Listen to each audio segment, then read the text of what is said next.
আসসালামু আলাইকুম সবাইকে। এখন শ্রাবণ মাস, আর শ্রাবণ মাস মানেই বর্ষাকাল। এ সময় নদ নদী, খাল বিল, মাঠঘাট সব জায়গায় পানিতে ভরে যায়। তো আজকে আমি আসলাম চন্দনপুর কলেজ মোড় থেকে সুলতানপুর গ্রামে যেতে বা হিজালতি গ্রামে যেতে যে রাস্তাটি আছে সেই রাস্তায়। এই রাস্তাটিতে আমি প্রায় আসি। এই জায়গাটি আমার কাছে খুবই ভালো লাগে, বিশেষ করে এখানকার মাঠের সৌন্দর্য বেশি ভালো লাগে। কিন্তু কয়েকদিনের ভারী বৃষ্টিপাতের কারণে এই মাঠের কৃষকের বোনা ধানগুলো পানির নিচে তলিয়ে গেছে। মাঠটি এখন পানিতে টইটম্বুর।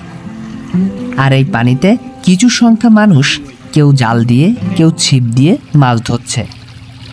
এটা বাঙালির একটা নেশা বলা যায়।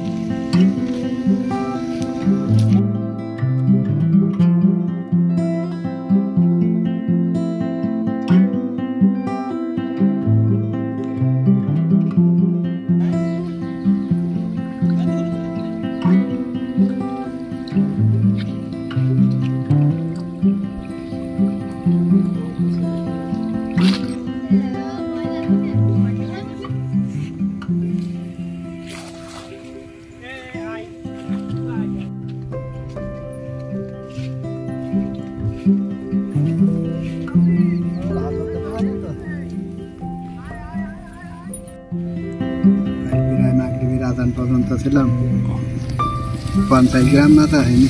কার ঘের ভেসে গেছে নাকি? সালাদ পাখি একটা ভেসে নাই, ওই কাউন্সিলের পেছনে। তাইলে ওই পোলে হচ্ছে, ওই পোলের মাথায় বলছিল, শুনছিলাম। তাই ওই সেগুলোর পলি বাইরা হামিদ মেম্বারে একটা গেছে। আর 2 দিন বৃষ্টি হলে তো এগুলো যাবে না।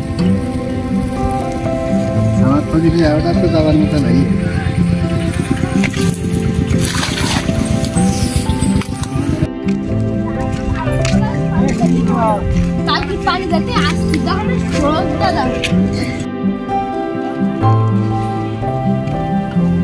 একটা হাসি দাও।